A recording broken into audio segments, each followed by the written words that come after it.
నీ సంతోషము, నీ సమాధానము, నీ కుటుంబము, నీ దీవెన, నీ ఆశీర్వాదములు, నేను నీ జీవితంలో ఉద్దేశించిన కార్యముల కొరకు నువ్వు పోరాడాలి, నువ్వు స్వతంత్రించుకోవాలి. ఎందుకంటే నేను నీ కొరకు ఇచ్చింది నీదే.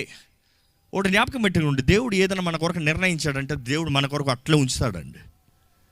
చాలామంది అనుకుంటారు దేవుడు నా కొరకు ఉంచాడు, నా తీసి ఇంకోటికి ఇచ్చేస్తాడు, దేవునికి కక్కుర్తి, దేవుని దగ్గర ఇంకా లేదు అనుకుంటారు. మనము తిరిగి వస్తే మనము పశ్చాత్తాప పడితే, తప్పిపోయిన కుమారుని చూడండి, తండ్రి దగ్గరకు వచ్చినప్పుడు, తండ్రి దగ్గర నుంచి వెళ్ళినప్పుడు ఏం చేశాడు? తన ఆస్తి అంతా తీసుకుని వెళ్ళిపోయాడు, తనకు రావాల్సిన భాగం అంతా తీసుకుని వెళ్ళిపోయాడు.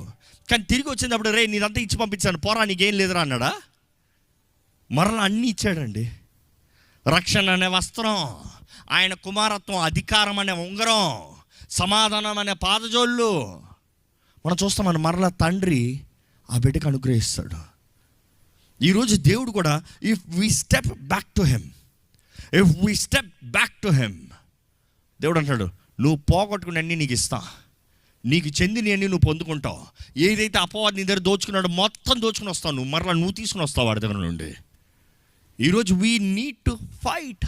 మీరు యేసు నామాన్ని పిలిచి ఆయన రక్త ప్రోక్షణ వేడుకుని ఆయన సన్నిధిలో మీ పాపములు, మీ తప్పుల్ని క్షమించుకుంటే, క్షమాపణ కోరితే, కడగబడితే మీకు విడుదల ఉంది.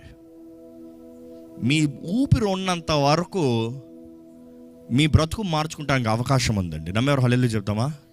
ఎందుకంటే మనలో ఊపిరి ఉంది. ఇంకా till the time you have breath you can fix your life. చాలామంది అంటే నీ జీవితంలో ఈ తప్పు అయిపోయింది, ఇక నేను చేయలేను అనుకుంటారు. కానీ దేవుడు అంటాడు no, it is never too late. నీవు ఇంకా సజీ లెక్కలు ఉన్నావంటే నేను నీకు ఇచ్చిన అవకాశం. పైకి వెళ్ళిన ఊపిరి కిందకు వస్తుందంటే నేను ఇంకా నీ కృపను అధికంగా ఇచ్చాను కాబట్టి. దేవుడు అన్న ఇట్ డజంట్ మ్యాటర్. ఈరోజు మీరు ఎవరన్నా నా పని అయిపోయింది, it is too late, I cannot, ఇక కుదరదు అన్న మనసులో ఉంటే దేవుడు అంటాడు no, I still have my grace for you. నా కృప ఇంకా నీ కొరకు ఉంది, నా కృప ఇంకా నీ కొరకు ఉంది, నా కరుణ ఇంకా నీ కొరకు ఉంది, నా ప్రణాళిక నీ కొరకు ఇంకా ఉంది. నమ్మాలని వేడుకుంటున్నానండి. దానియేలు పెద్ద ఏం చేశాడు దేవుని దృష్టిలో ప్రియుడు కొనడానికి? మన కూడా చాలా కష్టం. తను తాను తగ్గించుకున్నాడు దేవుని సన్నిధిలో. ముమ్మార్లు ఆయన సన్నిధిలో ప్రార్థన చేశాడు, దేవుని ఎడల విశ్వాసం ఉంచాడు, ఆయన్ని సేవించాడు, ఆయన జీవితాన్ని పరిశుద్ధంగా కాపాడుకున్నాడు. మిమ్మల్ని అడగాలని ఆశపడుతున్నా, రోజుకి 3 సార్లు ప్రార్థన చేయలేరా? కష్టమా? రోజుకి 3 సార్లు మోకరించి ప్రార్థన చేయలేరా? ఈరోజు నేను సవాలుగా తీసుకుంటాను, నేను ఎక్కడున్నా సరే రోజుకి 3 సార్లు ముమ్మార్లు మోకరించి ప్రార్థన చేస్తానన్న వారి చేతులు ఎత్తారా? Take it a challenge. మనుషులు ఏమనుకుంటారు, చుట్టూ ఏమనుకుంటారు? Never mind.